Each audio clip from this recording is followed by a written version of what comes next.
नमस्कार, जय हिंद। स्वागत है आपका हंस अकेडमी चैनल पर। मैं नीरज दानी। आज का जो टॉपिक है वो क्या है कि ये इजराइल है।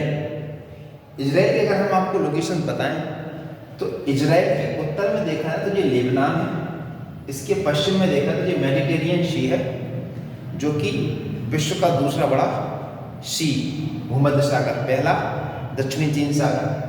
इसके दक्षिण में देखा जाए तो ये मिस्र है, जो मिस्र का जो आकार है इसको कहते हैं क्या, इसको कहते हैं सिनाई प्रायद्वीप। इजराइल की हम अगर हम पूर्व की बात करें तो जॉर्डन है, उत्तर पूर्व की बात करें तो सीरिया है। ठीक है, ये जो इतना एरिया है इसको कहते हैं वेस्ट बैंक। क्या कहते हैं? West Bank. इजराइल की कहानी क्या है वो मैंने इसके पहले एक वीडियो बनाया, तो आप लोग देख सकते हो, लिंक इसके मतलब जो डिस्क्रिप्शन है उसमें मिल जाएगी आपको।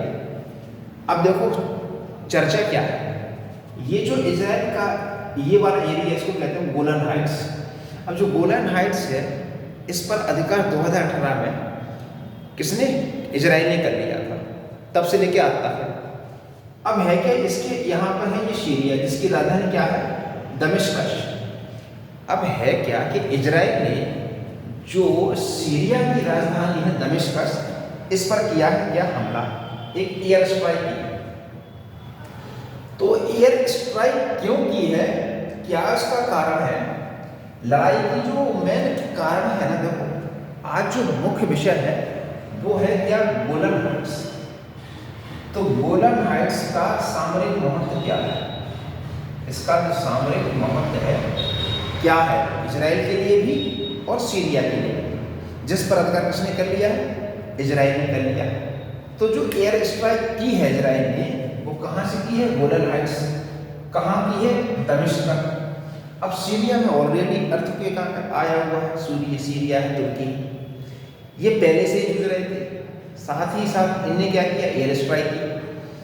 अब एयर स्ट्राइक का देखो, पहले तो समझो गोलन हाइट्स। गोलन हाइट्स के नीचे आओगे तो है गैलीली सी, यहाँ से निकलती है क्या, जॉर्डन नदी। जॉर्डन नदी कहाँ पे वहां बनाती है, ये है डेड सी, मृत सागर। ये मृत सागर ऐसा है कि आप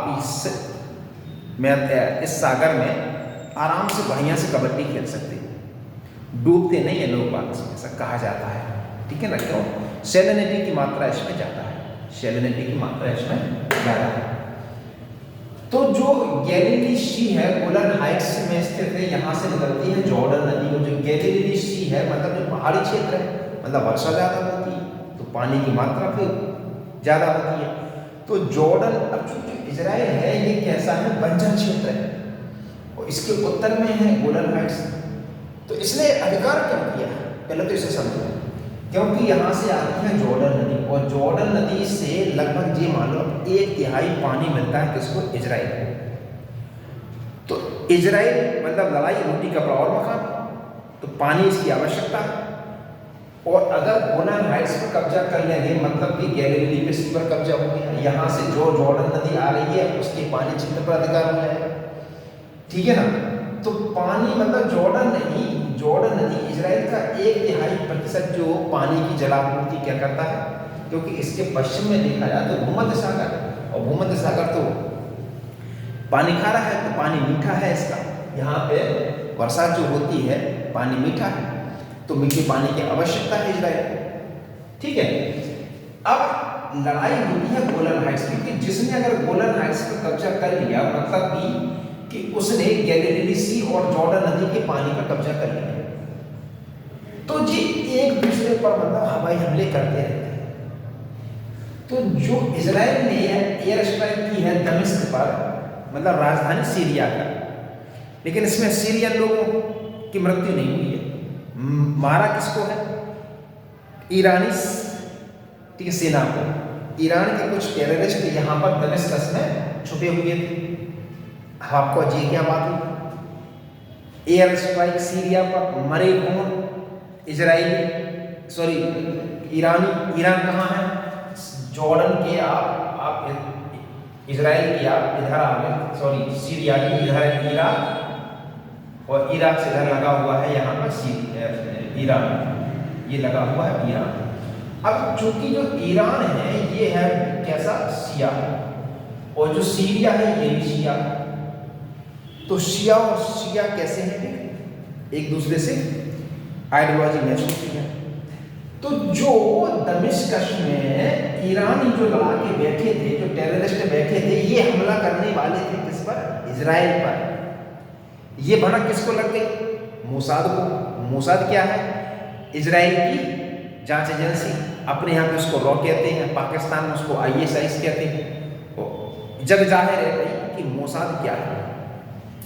तो मोसाद ने खबर दी भाई सेना को, सो इजराइल ने यहाँ पर एयर स्ट्राइक कर दी और मारे गए कौन, ईरानी टेररिस्ट, क्योंकि वो इन पर हमला करने का प्लान कर रहे थे। गोलन हाइट्स मतलब कि एक बहुत बड़ा सामरिक दृष्टि से देखा तो बहुत है इसका, क्योंकि अगर आपने गोलन हाइट्स पर कब्जा कर लिया, लेबनान पर नजर रखेंगे, हाइट्स मतलब ऊंचाई क्षेत्र है, तो ऊंचाई से क्या होता है, निचले क्षेत्रों पर आप ऑटोमेटिक उसको कंट्रोल कर लोगे, नजर उसका ऑब्जर्वेशन कर लोगे आप। तो सीरिया की राजधानी दमिश्क में करती है एयर स्ट्राइक, समझे ना। तो ये दोनों में अच्छा पिछले 2-3 महीनों में लगभग 40-42 बार एयर स्ट्राइकें हो चुकी हैं एक दूसरे की। कारण क्या है, गोलन हाइट्स। सीरिया कहता है हमारा है और इजराइल कहता है ये हमारा है। दोनों के लिए महत्वपूर्ण है रीजन पानी, क्योंकि इजराइल पूरा बंजर और यहाँ भी पानी की समस्या है, यहाँ भी जॉर्डन में भी पानी की समस्या है। तो मुख्यतः जो पानी के लिए ही लड़ाई होती है, समझे ना। तो अच्छा इजराइल की अगर हम बात करें तो ये इजराइल यहाँ पे नाम का कोई व्यक्ति था ही नहीं, कोई देश नहीं।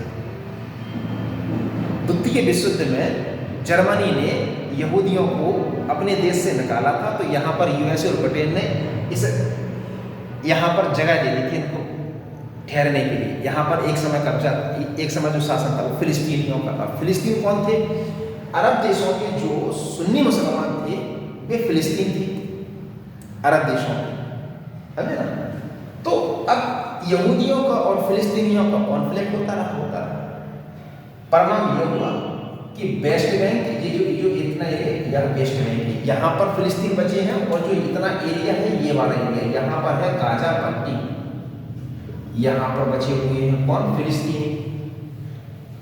तो बाकी पर इजराइल पर किसका कब्जा है, यहूदियों का। भारत फिलिस्तीन को मान्यता देता है, इजराइल को नहीं देता है। क्यों, क्योंकि अगर भारत ने इजराइल को मान्यता दे दी एज अ नेशन, तो फिर ऐसा ना हो कि इजराइल भी कहते कि नहीं साहब PO के ऊपर पाकिस्तान का कब्जा सही है, क्योंकि भारत उसका विरोध करता है जिसने किसी देश ने किसी क्षेत्र पर अधिकार कर लिया हो, क्योंकि PO के ऊपर अधिकार किसी की पाकिस्तान का अधिकार। ऐसे ही एक माना जाए तो इजराइल ने फिलिस्तीन पर कब्जा कर रखा है ना। तो लड़ाई का कारण क्या था, दमिश्क में एयर स्ट्राइक, मरे कौन, ईरानी टेररिस्ट। क्यों, क्योंकि वो प्लानिंग कर रहे थे कहाँ पर, अटैक की, इजराइल पर। ये पता लग गया इजराइल।